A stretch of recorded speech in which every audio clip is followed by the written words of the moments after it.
Tonight on CTV News at 11:30.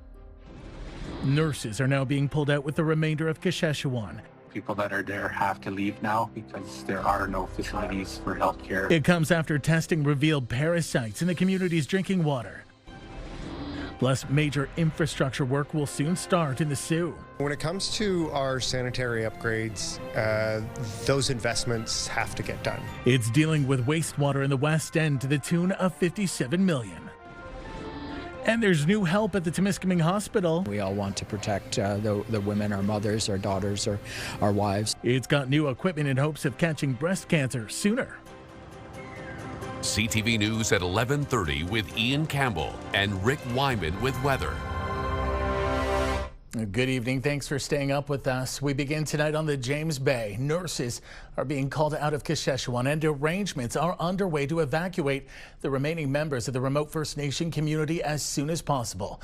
CTV's Lydia Jubak starts us off tonight. The drinking water and sewage crisis in Saskatchewan prevails. When sewage had backed up into the community's health services building, healthcare workers did the best they could and relocated to work out of the community school. Leadership now says nurses are being called out and paramedics will follow. I think the reason is just the recent discovery of cryptosporidium in the water plant and also in the distribution system and also in the sinks. So that kind of started the process of the nurses leaving as the water wasn't safe for them to operate in. So I think FNEB and Health Canada made the call to pull out the nurses now. Wesley says 370 community members, including 32 families, will have to evacuate this week as soon as possible. People that are there have to leave now because there are no facilities for healthcare. Wesley calls this news devastating as it hampers people's expectations about when they can go back home. I just finished a call with our engineers and we're still figuring out the timeline of when the repairs will be made and everything else that needs to be done, like flushing the distribution center and also flushing individual houses. So there is still a long way to go, and right now there's no time frame. Wesley says no one in Canada should be getting sick from their drinking water. With 67 reported cases of cryptosporidium, Wesley suggests that number is low and suggests there are many more. A shame on Canada and a shame on the governments, both Ontario and Canada, to keep letting this happen in First Nations communities. In a statement to CTV News, Public Safety Canada says it's keeping in close contact with Indigenous Services Canada and that Minister of Indigenous Services of Canada, Mandy Galmasti, is in direct contact with Saskatchewan Chief Wesley about their immediate priorities to protect community members. However, Galmasti has yet to visit the community in person, despite invitations being extended to her. The community wants the federal and provincial governments to make good on their promise to relocate the community, because when the infrastructure eventually gets repaired, residents will be faced with having to evacuate again during spring flooding. Lydia Chubak, CTV News, Timmins. And in an email to CTV News, Indigenous Services Canada says the nurse's departure is dependent on flight availability, and it is working with other healthcare authorities to ensure alternative access to health services for those who remain in Saskatchewan. Major infrastructure upgrades are coming for Sault Ste. Marie's West End. The changes will allow for more housing growth and with financial help from the federal government, the city won't need to take on significant debt. CTV's Corey Nordstrom reports. Significant work is on the horizon at the Sault's West End wastewater treatment plant. The project comes with a $57 million price tag, with the city initially planning to incur significant debt for the work. When it comes to our sanitary upgrades, those investments have to get done and they have to be paid for. So, in the absence of a grant funding, you see higher borrowing costs and larger chargebacks and fees on the wastewater portion of PUC bills in Sault Ste. Marie. Last spring, the federal government announced it would cover almost $23 million of the project's bottom line through its Canada Housing Infrastructure Fund, specifically to allow for development in the city's West End. Sound wastewater treatment infrastructure does allow us to build homes within that catchment area and fill in and have the maximum amount of homes in the community. I believe we've exceeded our housing targets by over 150% each year over the past 2 years. And that is ideally where a municipality wants to be. We want to have our infrastructure ready when the market and developers need it most. Work at the plant will include upgrades to both primary and secondary treatment for wastewater, as well as moving from chlorine to UV disinfection, a more environmentally friendly process. It's due for an upgrade. It was built in the early 80s. We did a phase 1 upgrades over the last few years, so this is phase 2 of the upgrades to get it up to a modern standard. Corey Nordstrom, CTV News, Sault Ste. Marie. The budgets have been crunched in North Bay for the coming year, and we're getting a better picture of what that will mean for residents and their taxes. Tonight, Council approved a $179.4 million operating budget, which means a 3.95% tax increase, or $4.5 million. According to the city, just over 1% will be used for city operations, while the remainder will go to support services from what it calls external partners. The approved increase amounts to about $9.92 for the average homeowner. The budget adheres to the principles of sustainability, ensuring today's decisions do not compromise future financial capacity, accountability, providing clear, accessible information on how public funds are allocated, risk management, planning for contingencies and maintaining appropriate reserve levels, and strategic alignment, supporting Council's priorities and the city's long-term plans. The 2026 capital budget totals $82.7 million. Some key projects getting funding include the construction of a second water main, the replacement of the Premier Road pumping station, and improvements to Trout Lake Road. 3 people were killed Saturday in a head-on collision west of Hearst. Provincial police say a commercial motor vehicle and a passenger vehicle collided on Highway 11 near Highway 631. A 57-year-old man from Constance Lake and near Hearst was killed, along with a man and woman from Northwestern Ontario. Investigators say they're still looking for witnesses and dash cam footage. 2 people in Sudbury were injured after a single vehicle collision on the Kingsway. The crash happening early Monday morning, forcing the closure of the road between Moonlight and 2nd Avenue. Provincial police say 1 person was taken to hospital with life-threatening injuries, while another had serious injuries. OPP opened the road around 9:30 this morning. More than $200,000 worth of illegal drugs were seized after a traffic stop on Highway 11 near Powassan. North Bay police say officers found fentanyl, crystal meth, cocaine, and crack cocaine inside the vehicle after it was pulled over last Thursday.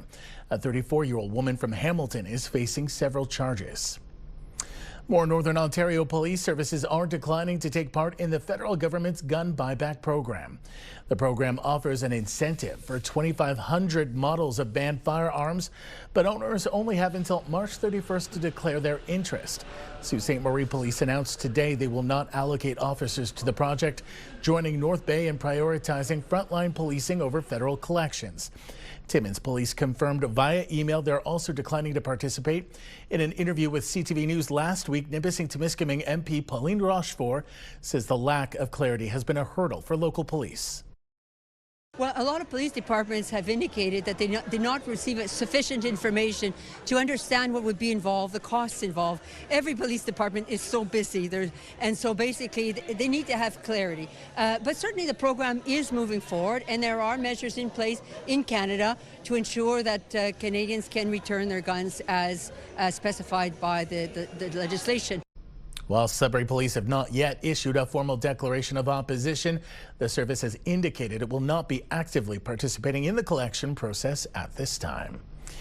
Big changes are coming to the Sudbury airport starting May 1st. Porter Airlines announcing it will no longer provide flights to Toronto, instead replacing it with daily flights to Ottawa. A spokesperson for the airline says the market has shifted for the Sudbury-Toronto route since the pandemic, with less overall demand. We believe that more people are driving than in the past, given relatively short distances, and business travel has decreased. Repositioning service to Ottawa provides nonstop access to the nation's capital and a greater range of connecting flights across the country that isn't available today. Meantime, in a statement, the Greater Sudbury Airport says in part, while Porter will soon conclude its Toronto City Airport service, travelers will continue to have access to Toronto through existing air services and now benefit from an additional hub option in Ottawa. Expanding connectivity through multiple gateways strengthens travel flexibility and supports the long-term growth of air service in Northeastern Ontario. Well, across North America, groundhogs were crawling out into the cold, predicting the weather this Monday. As town criers for Willie, we're proud to proclaim, no shadow he spotted, no sunshine he claimed. So once again, the crier's bell did ring. Yes, Willie predicts, now hear this, it's an early spring! Ontario's Wyerton Willie is predicting warm weather ahead. The mayor and town criers say the rodent did not see his shadow. Sadly, Nova Scotia canceled the event for Shubenacadie Sam because of the weather. According to folklore, that means an early end to winter. And in Quebec, Fred Lamarmotte made a sunny prediction forecasting an early spring. The famous groundhog did not see his shadow this morning. It is my job this February 2 to look to the skies and report back to you that there is a shadow here on my ground. 6 more weeks of winter abound. And in Pennsylvania, Punxsutawney Phil saw his shadow, the iconic groundhog, predicting 6 more weeks of winter. Time now for a short break here on CTV News. Coming up, our own Wanapate Wyman will have his full weather forecast. For now, a look at the current conditions, and we've got some snow or flurry action happening in and around the northern boundaries. We're going to see some in Kapuskasing, Wawa, Chapleau. We are seeing some flurries in Sudbury and Parry Sound at the moment, as well as North Bay. -10 in Timiskaming Shores, -9 in Sault Ste. Marie, -7 in Timmins. We'll have an update after the break. Well, we're off and running for another week weather-wise, and of course, we've got a little bit of snow in the forecast. Check out our forecast radar as issued by Environment Canada. Some light precipitation, maybe 2 centimeters, 2 to 4 centimeters, but nothing too severe. Perhaps a broom will come in handy this week as opposed to a shovel. Let's take a look at the 7-day forecast. Sudbury Nickel Belt wind chill for tomorrow morning, -14 when you wake up, an expected high of -10. -10 Wednesday, some cloud cover Thursday, chance of flurries, periods of snow on Friday, -13. Then the sunshine returns on the cool down. We go to -16, loads of sunshine Saturday, chance of flurries Sunday, -13. Normal for this time of the year should be hovering around -7. How about Sault Ste. Marie and Algoma? Wind chill tomorrow morning when you wake up, -26. Nice day on Wednesday, except you've got the cloud, but you've got a nice temperature. Cloud cover -7, -6 on Thursday, chance of flurries. -11 Friday and Saturday to kick off your weekend. And again, some sun and cloud Saturday. Sunday, we've got the chance of flurries. -9, your normal should be at around -6, -7 degrees. Timmins, Cochrane, Kapuskasing, 2 centimeters of snow tomorrow. Also your wind chill when you wake up, -24. Chance of flurries Wednesday, -13. Thursday, chance of flurries, -11. On the cool down, -19. Sun and cloud Friday. 2 days of glorious sunshine Saturday, Sunday, -19 and -16 your highs. Kind of chilly at night as well at -29 and -28. Timiskaming Shores, Kirkland Lake, 2 centimeters of snow tomorrow. Wind chill when you wake up, -17. Chance of flurries Wednesday, more of the same on Thursday. Your highs around -11, -12. Dropping down to -15 Friday, cloud cover. Then the sunshine returns Saturday and Sunday, -17 and -15. Below the normal for this time of the year, which is around -9. Then there's North Bay and West Nipissing, 2 centimeters of snow. Wind chill on the wake up, -16. Wednesday, sun and cloud. Thursday, chance of flurries. Friday, periods of snow. Then we go to sunshine Saturday and the chance of snow on Sunday, -13. So, Ian Campbell, here we go. Big change in our outlook from the last couple of days. We did have a nice weekend, but things are settling in. A little bit of precipitation and cooler by the end of the week. Back to you. Thanks so much, Rick. Well, Hydro One held a community open house in Timmins today about its new proposed power line. Officials spoke of refinements to the route for the proposed Wawa-Timmins power line. Once built, they say the line will support the rapid increase in electricity demand and improve overall reliability across the north.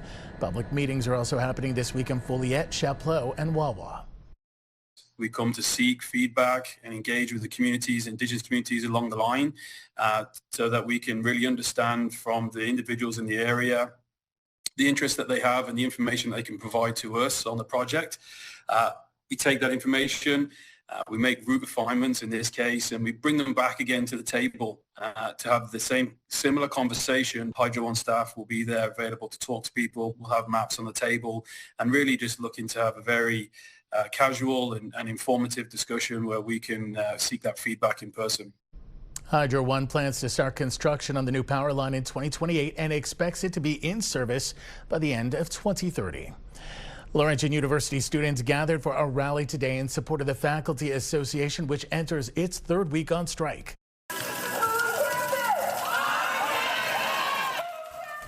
Students gathered at Founders Square, making their way into the Parker building in hopes of having the administration hear their voices. They then marched to the picket line where they joined faculty. Event goers say they hope this puts pressure to get both sides back to the table.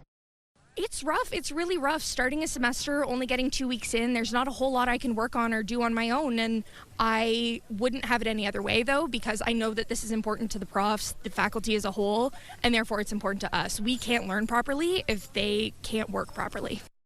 Meantime, the university provided a statement to CTV which says, in part, our priority is to get students back to class as soon as possible. We value our faculty and want to negotiate a fair contract that is within our financial reality. Meanwhile, a strike has been averted at Nipissing University in North Bay after the school reached a new agreement with its part-time faculty. The tentative deal was reached late Friday evening. The news comes after the union took formal steps toward job action earlier in the week. An agreement means classes will continue without disruption. Details of the tentative contract have not been released. It still needs to be ratified. Well, it was a day to celebrate inside the Timmins Hospital as officials opened the new mammography suite this morning. CTV's Eric Tashner got an up-close look at the new equipment that's supposed to help in catching breast cancer earlier. Screening for breast cancer has never been quicker or easier at the Timmins Hospital with a new state-of-the-art mammography machine in its breast cancer suite. This one also does 3D, so it does a 50-degree, 25 each direction, and it does that in 5 seconds. It takes 1 millimeter slices of the breast. Thanks to tremendous community support through hundreds of donors, the hospital was able to raise $450,000 by last October during Breast Cancer Awareness Month to purchase the new mammography unit. And then on top of that, at the end of the program, Alamos Gold came on with another $48,000 to buy a biopsy unit. We all come from women. We all want to protect the women, our mothers, our daughters, our wives, our sisters. This takes samples. The new biopsy unit will give specialists instant results. In 2025, the hospital completed more than 1,600 informative breast screenings and then another 540 investigative screenings. Both those numbers increased by almost 15% from the previous year, so it's growing. That's in part because the government has now allowed the age limit to drop from 50 to 40. 200 of those screenings were for women between 40 and 49 years old. The Timmins Hospital is recognized as an approved breast screening satellite site. The new equipment means some patients won't have to travel to Sudbury or Timmins for procedures. If these machines can detect something at an early stage, we might even be able to save a life. Our technologists are noticing that they're getting better images, that they're able to get more breast tissue, and being able to soon do contrast mammos. That's just another tool they have in their toolbox. To offer hope and caring along the way for patients who need it. Eric Tashner, CTV News, Timiskaming Shores. Time for a quick break on CTV News. Meanwhile, let's take a look outside. This is how things looked outside our station just a short time ago. The flakes are flying in Sudbury and several areas along the North Shore and towards North Bay. There's More snow to come. Stay with us. You're watching CTV Northern Ontario.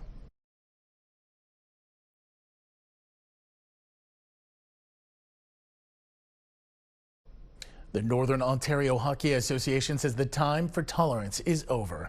Over the course of the past weekend, it's received reports of a parent making a throat-slashing gesture towards an on-ice official, parents yelling inappropriate and abusive comments towards opposing players, and a hockey dad appearing on video instructing other players to intentionally injure a player. In a statement, the president today said this must stop immediately. He says these are not isolated lapses in judgment and that it plans on taking appropriate steps to address these serious matters, which can and will include permanent removal from arenas. He adds referees deserve respect and players deserve to compete in a safe, positive environment. The French Catholic High School École Secondaire Catholique L'Horizon in Greater Sudbury is honoring a grade 10 student who passed away last summer. CTV's Madison Merrier has her story.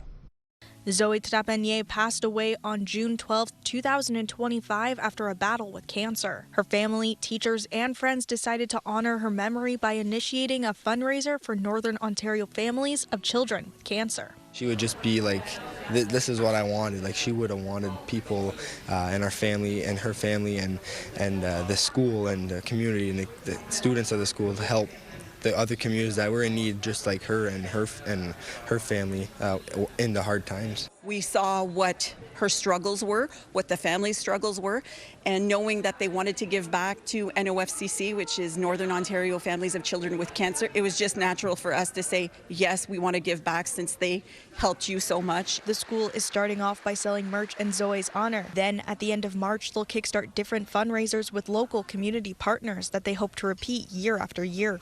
Pour ma soeur, une des seules choses qu'elle peut manger sans être malade, c'était la crème glacée. Zoe really loved ice cream. Stephanie said that, near the end, the only thing that she was able to eat was an Oreo Blizzard with extra Oreo.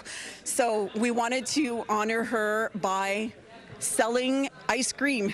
Ledo says many local businesses and organizations have agreed to help them in their mission to raise money for families in similar situations as Zoe. Among those is the Valley East Lions Club. All year long, we've been planning to donate to NOFCC, and when we heard about what was happening here at L'Horizon and with Zoe Trapanier's foundation, we wanted to commit our next Porchetta Bingo. We wanted to commit all the funds we raised from that to donate to Zoe's campaign and to donate to the NOFCC. Some fundraising in Zoe's honor has already begun, with Dance Evolution raising just over $2,100 in 2 hours at the Glow for Zoe Dance last July. Madison Merrier, CTV News, Val Karen. Finally tonight, there is something new on the menu for seniors at the Bob Rumble Center for the Deaf in Sudbury. A charity grant has helped launch free monthly cooking classes that are proving to be a recipe for success. CTV's Amanda Hicks reports.